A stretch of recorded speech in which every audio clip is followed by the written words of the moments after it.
Thank you so much to all the presenters, and I think we're going to open it up for about 15 minutes of questions. Muchas gracias por las presentaciones que me dejaron pensando muchas cosas. No sé si es exactamente una pregunta o un comentario o algo que me surge a partir de la presentación de Ana especialmente, pero también algo de lo que me resuena en lo de Claudia y en lo que pude entender de la presentación de la última colega que habló. Esta idea que está puesta en la presentación de Ana con tanta claridad del zombie que asusta, la figura del zombie que asusta, ¿no? Que asusta a la salida de la prisión, que asusta cuando quiere transmitir su relato, ¿no? Y me pregunto cuánto de eso está en el modo, claro, hay una parte de eso que está en el modo en el que el relato se construye, pero también cuánto de eso tiene que ver con la recepción social posible, ¿no? Y eso me resonaba mucho en lo que vos decías, bueno, en lo que Claudia también habló, ¿no? Sobre esos testimonios de la violencia sexual. Porque en sociedades como la Argentina, donde hubo, con muchas diferencias y con temporalidades que son complejas, pero hubo una afirmación de esa necesidad de escuchar, aunque no todos los temas se escucharon igual en todos los momentos, aunque por supuesto que existen silencios, pero donde, bueno, hubo una voluntad social de alguna forma, por lo menos de que una parte de esos relatos se escuchen, lo que podemos ver es que por lo menos con aquellos que han sido capaces de construir narrativas que contacten incluso con las generaciones posteriores, como es el caso de los familiares de los sobrevivientes o de los presos políticos, hay una recepción que no los transforma en zombies, sino que los transforma en referentes sociales, ¿no? Ese es el caso, por ejemplo, más emblemático de las Madres de Plaza de Mayo, que si durante la dictadura eran las locas, ¿no? Esa figura de la loca, de la mujer que vaga por la ciudad sola, gritando una verdad que nadie quiere escuchar, esa figura se transforma muy rápidamente en la figura de una referente social. Y en los años de la postdictadura tienen, por ejemplo, una presencia muy fuerte en el sistema escolar, ¿no? Donde se las llama, se las visita, ¿no? Entonces me pregunto un poco por esa relación. Bueno, creo que nos piden no usar este micrófono o la mesa y sentarnos ahí porque tiene mejor audio. Así que, Claudia, si después también te querés venir acá o si lo quieren hacer sentadas como ustedes quieran. Lo que yo trataba de pensar era, o sea, hay tres generaciones y hay una que está salteada al final, ¿no? Que es esta generación de quienes no experimentan directamente la dictadura, pero que se transforman en zombies. Y ahí está para mí el nudo de lo que vos estás diciendo y es cómo dialogar con ellos, ¿no? Algo que no mencioné acá, pero que está o sea, que estaba en el paper, pero no tenía tiempo de leer. Era pensar con un psicoanalista muy conocido en Uruguay, Viñar, que lo que él trata de decir es, bueno, o sea, ¿cómo puede hacerse con esta brecha que existe en Uruguay, que casos también en otros países como Argentina, por supuesto, entre una brecha entre los que creen que la dictadura fue una catástrofe y los que creen que fue un detalle? Y yo lo pensaba más a través de esto que ofrecía Abuela, que era verlo de una forma indirecta, ¿no? Lo que estaba planteando que me parecía tan interesante era la experiencia de la dictadura a través de algo muy indirecto, que son imágenes de películas, ¿no? Que tienen un mismo referente, pero es completamente distinto. Y entonces por eso preguntaba, además de la composición del testimonio, de la narración, preguntaba esa otra parte, ¿no? ¿Cuáles son las narrativas que pueden llegar a diferentes sectores? Porque la comunidad de memoria construida con los familiares, con los hijos, es algo que puede tener, las aguas se pueden partir en determinados momentos y puede haber diferencias y demás, pero es una comunidad o comunidades de memoria que son afines. Pero ¿qué pasa con estas otras subjetividades que yo estaba relacionando más en el presente, ¿no? Con estas subjetividades que para mí responden más a las características que se dan como sujeto postraumático, ¿no? La indiferencia, el estar como desconectado, ¿no? Y que son con las que no se pueden construir comunidad, ¿no? Entonces era un poco tratar de repensar eso, o sea, como problema y dejarlo como pregunta abierta, porque lo que me parecía importante de esta propuesta de video es el foco justamente en ese otro grupo, ¿no? En esa otra forma de experimentar y sufrir la dictadura, que es algo que en general no se piensa, ¿no? Y que aquí pareciera lo que está proponiendo Abuela es que también es un grupo que siente terror, ¿no? Y tal vez una cierta fascinación también porque se produce a través de la imagen. Pero me parecía importante también ponerlo dentro de la discusión, no porque hay un diálogo, porque el diálogo que existe al final del corto es con la nueva generación, se da justamente con la tercera generación, ¿no?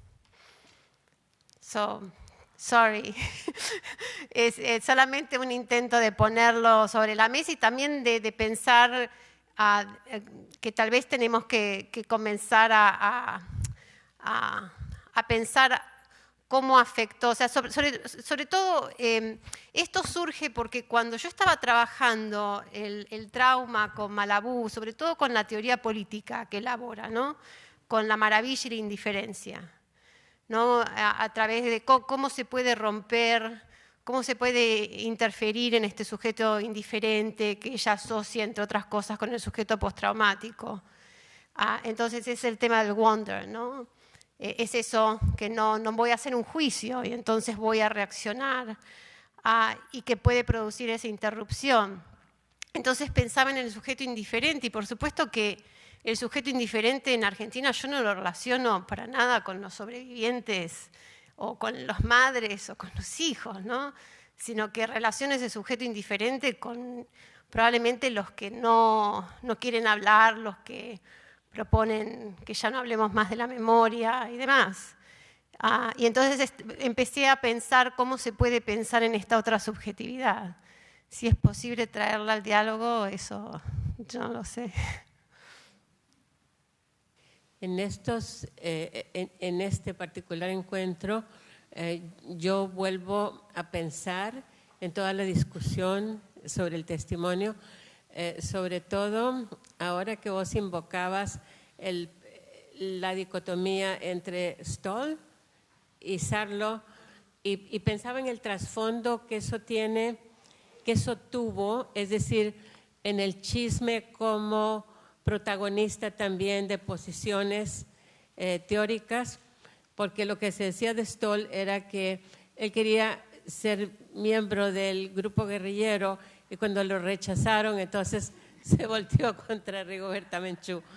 Y lo que decían de Sarlo era que era un pleito, lo que se decía fuera de la Argentina, era que era un pleito entre una académica que ya estaba pasando de moda y una académica que estaba surgiendo, como era Pilar Calveiro en ese entonces, ¿verdad?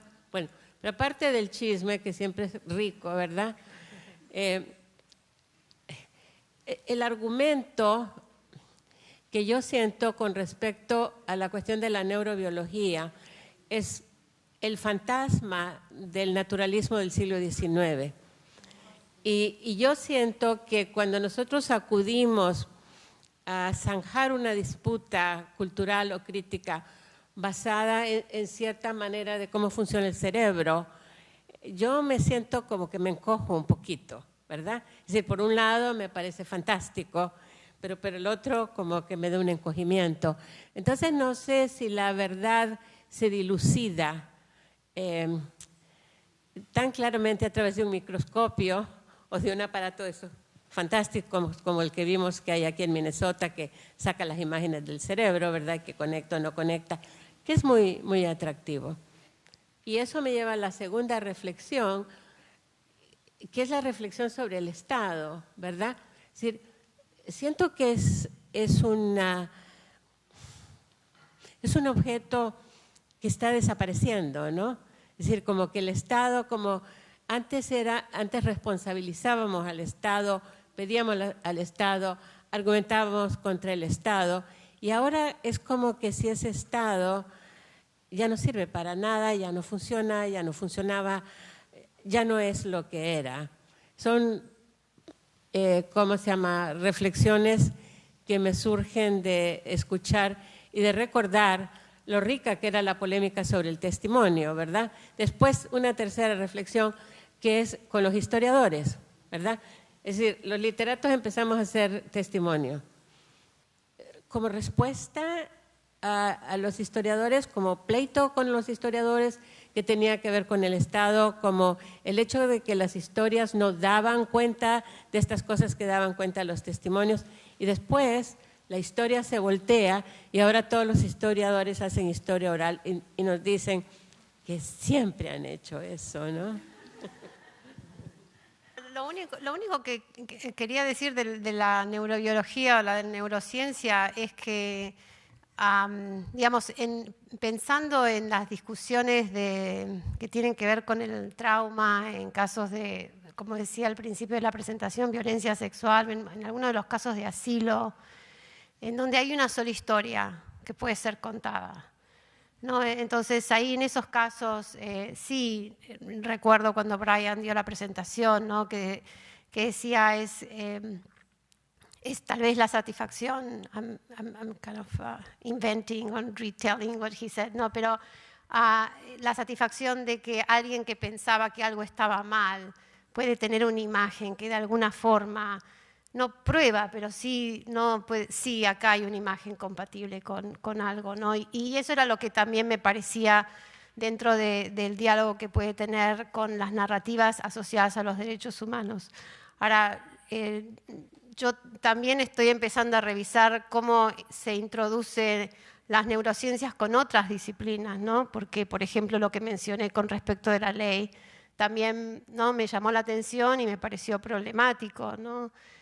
Pero en cuanto a la literatura, volver a poner el cuerpo, o sea, ponerlo, quizás estuvimos muy acostumbrados a considerarlo a la subjetividad separada, ¿no?, de la corporalidad. Pero sí, por supuesto, o sea, toda la relación del siglo XIX y el positivismo y el naturalismo, es decir, cómo se usó la ciencia, o sea, claro, sí, sí.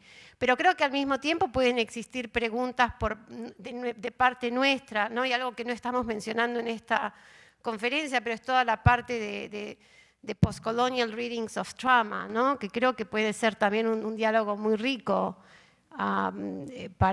tanto para los neurocientíficos interesados, ¿no?, como para nosotros desde el sur global, ¿no? Pero sí, evidentemente es uno de los puntos de tensión. Sí. Okay, I'll do mine in English because mine is for Yasuko. And hi. Okay, so I will admit I was having a harder time understanding, but like if I misunderstood you, please correct me. But I had just had some thoughts about hospitality, and so my notes are a little scattered, but I keep thinking, you talked about this, there was a mixed race child, and then you described that scene of the birth and the blood spewing all over the place. And it made me think of hospitality as something that's like making space. You, in order to receive people, obviously you have to make space for them. He talks about having the home, obviously it's literally about space. But then the actual womb, the birth, and then maybe connecting it to the old connection with the word matrix, right? Having there like maybe a feminist argument in the sense that it's about making space. It's not just about the woman being able to produce the baby, but it's an actual process of that. And then in terms of biomedicine, right? Like you rely a lot on the idea of the other idea of the matrix, right? And so I don't actually know what my question is, but I was thinking, like, is there a more of a feminist argument there in this idea of making space, and that isn't just reducing the idea of like, well, women are naturally able to just produce the baby. Because this is like a very violent way to describe it at the end, right? Am I making sense? Well, I think you mentioned the citation I read. Probably the death scene of Kukta. Okay, I needed to tell you more detailed information about the scene, and I'm so sorry that maybe I really confused you. I think Kukta was pregnant, but that baby was not Hata's. He loved her, so he wanted to. Okay. Am I okay? Okay. He is a paramedic, so he has medical knowledge, but he was so blind, and he just was so obsessed with her. So even though he was with her all the time, and he raped her twice actually, but he didn't notice that she was pregnant with someone's baby. And when she was murdered, gang raped and murdered, he discovered the fact that he thought she could be his own, but she never had been. So that's the truth he discovered. So I'm so sorry that I needed to tell you the more information, but I didn't have time for it. And then, the hospitality should be the unconditional hospitality, right? To open up yourself and accept the other. But unfortunately, in the framework of the modern nation state, it's always the exchange, right?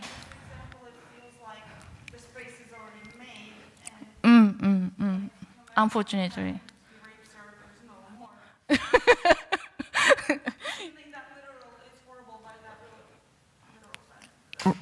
Right. And in Hata's case, he adopted Sunny, right? And it was his redemption. He wanted to get the replacement of Kukta, so his feeling to Sunny is very complicated. He suppressed his desire for her because he has to behave as her father, of course, properly, but he has desire for her. So that's the thing he always suppresses. And Sunny, disappears from Hata's life, and she has an affair with, I think, a black guy, and give birth to a mixed race child, and Hata has a strong attachment, started to reconnect with Sunny through this baby. So maybe, eventually it takes a little bit, positive turn at the end for the possibility of hospitality, I think. More, yeah. Sorry. Okay, I think we're out of time because I want to let you all take a break. I know we've been kind of running together. So we're going to take about a 10-minute break, but can we give a big round of applause for all of our 3 presenters?